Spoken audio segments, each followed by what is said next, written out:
जयपुर के पास एक गांव में एक महात्मा भजन करते थे। उनके पास कोई भी आता था तो वो एक ही बात कहते थे, बोले 5 मिनट मुझे भगवान नाम सुना दो, 5 मिनट हमें कीर्तन सुना दो, 5 मिनट हमें भगवान का नाम सुना दो। बस यही वो सुनते थे और यही बात वो कहने वाले से कहते थे। सिद्ध महापुरुष थे, लोग उनके दर्शन से भी लाभ प्राप्त कर लेते थे, उनके दर्शन से भी पाने वाला सब कुछ पा जाता था। पर उनका जीवन यही था, वो कहते थे जो भी हमारे पास में आए बस 5 मिनट हमको भगवान नाम सुना दे, नाम सुनाइए, कोई और वार्ता नहीं सुनेंगे, कोई और चर्चा नहीं करेंगे। संत की बात समझ में आ गई।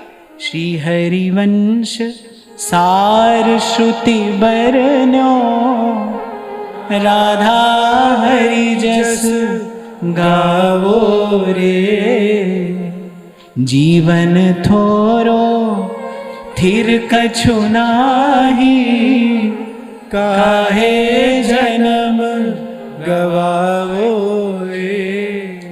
और बिल्कुल भी ऐसा नहीं है कि मैं कहीं से पलायन कर रहा हूं या कोई निराशा है, कोई उदासी है ना। खूब आनंद है, पल पल आनंद है, प्रभु की बड़ी कृपा है, श्री जी की अपार कृपा है। पर अब कुछ और करना नहीं है, अब कोई रुचि नहीं है। संसार से संपर्क संबंध बनाना बढ़ाना नहीं है भाई। हमारा आपका ये सत्संग का नाता है, ये यही बना रहे बस मैं और आप मिलकर इसी प्रकार हरि का गुण गाते रहें, सुनते रहें। बस यही एक सत्संग का भाव जीवन में स्थिर रहे। इसके अतिरिक्त अब और कुछ नहीं भाई, बहुत कर लिया।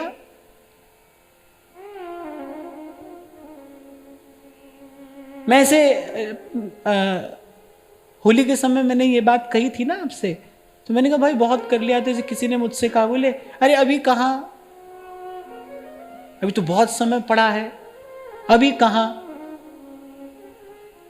तो मैंने कहा भाई आपको जितना दिखाई पड़ता है या जितना आप देख पा रहे हैं, हो सकता है मुझे उससे थोड़ा और पीछे का दिखाई पड़ रहा हो, थोड़ा और आगे का मैं देख पा रहा हूं। कितना तो ये सब खा लिया, पी लिया, देख लिया, कितनी बार करेंगे भाई, कितनी बार। वो पिसे पिसाए को कब तक पीसते रहेंगे। बहुत बार किया, बहुत हम जन्म बिगाड़े, इससे कभी संतुष्टि हुई नहीं। बड़ी सुंदर बात श्री डोंगरे जी महाराज कहते थे, बोले संतोष में सुख है। संतोष माने रुक जाना, बस जो मिला पर्याप्त है, अब और नहीं चाहिए। कहीं तो आपको रुकना पड़ेगा, कहीं तो आपको ये नियंत्रण अपने जीवन में लाना पड़ेगा। भाई बहुत कर लिया। मैं इस विषय में मैं सौभाग्यशाली हूं कि ऐसी अवस्था में हमको संतों की थोड़ी बात समझ में आ गई। ये जीवन का अवसर बीत जाने के बाद ये समझ में आती तो फिर पश्चाताप होता। मैं तो आपसे कहता ही हूं भाई, मैं तो संसार का सबसे सुखी प्राणी हूं, तो कोई खूब आनंद है। बस ये भजन का आनंद जीवन में बना रहे। और हम इतने सिद्ध नहीं है भाई कि संसार के बीच में रहकर हम ये कहें कि भाई हाँ ये सब भी कर लेंगे और भजन भी कर लेंगे ना। हमसे ऐसा नहीं होता। दूरम उपाय, हम तो दूर रह सकते हैं भाई। हमको तो यही उपाय, यही विधि रास आई है।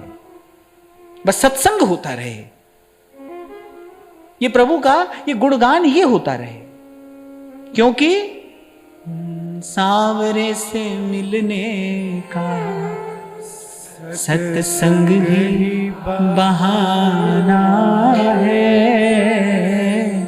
सांवरे से मिलने का सत्संग ही बहाना है। इसे यहां पर निकटता अनुभव होती है, निकटता।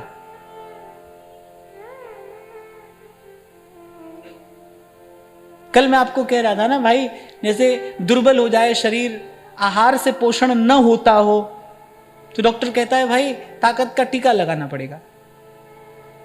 ऐसे ये टीका लगाने जैसा है, क्योंकि सत्संग में प्रेरणा भी मिलती है, सत्संग में प्रोत्साहन भी मिलता है। यहां पर प्रेरणा भी मिलती है, प्रोत्साहन भी मिलता है, और महाराज जी की कृपा से तो आपको प्रसाद भी मिलता है। हम तो आपको वो भी नहीं देते थे, तो यहां तो प्रेरणा, प्रोत्साहन, प्रसाद सब मिल रहा है। हाँ, पर ये बात बिल्कुल सही है भाई, उससे मिलने का बहाना यही है। मुलाकात यहीं पर होती है, पहली मुलाकात सांवरे से मिलने का। सत्संग ही बहाना है। मुझे आगे आता नहीं भाई, आपको आता हो तो आप गाओ।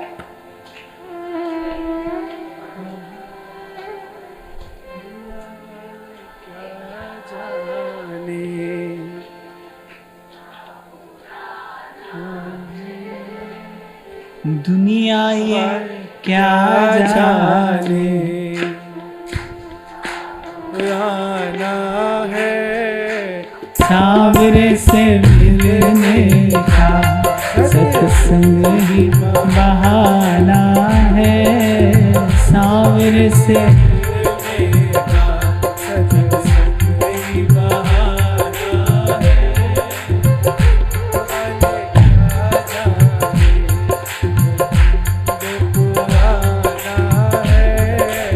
दुनिया वाले क्या जाने, ये रिश्ता पुराना है।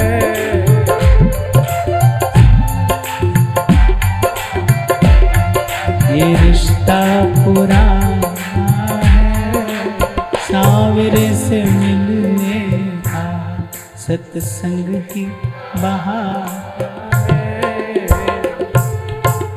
ऐसे ऐसे शब्द किसी अनुभवी हृदय के उद्गार होते हैं, इसलिए हृदय को आनंद देते हैं। कोई सत्संग के बहाने मिलता होगा ना सांवरे से, तभी तो गा रहा है कि सांवरे से मिलने का सत्संग ही बहाना है। चेतो दर्पण मार्जनम, मन के दर्पण पे पड़ी धूल हट जाती है। एक बार तो वो जो प्रतिबिंब है वो स्पष्ट दिखाई पड़ने लगता है। ये जो आनंद है ना, ये जो आनंद आपको मुझे मिल रहा है, प्राप्त हो रहा है, ये आनंद ही तो उसका प्रतिबिंब है। बिंब का ही तो प्रतिबिंब होता है। वो है तो आनंद है, वो है तो आनंद है। इसलिए मैं आपसे कह रहा था कि इस संसार में उसकी निशानी क्या है? उसका नाम है और उसके संत हैं।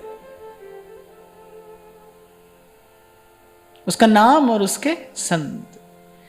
दिन भर रे नजर भर देखे, दिन भर रे नजर भर देखे, अजर अमर की निशानी गगन में आवा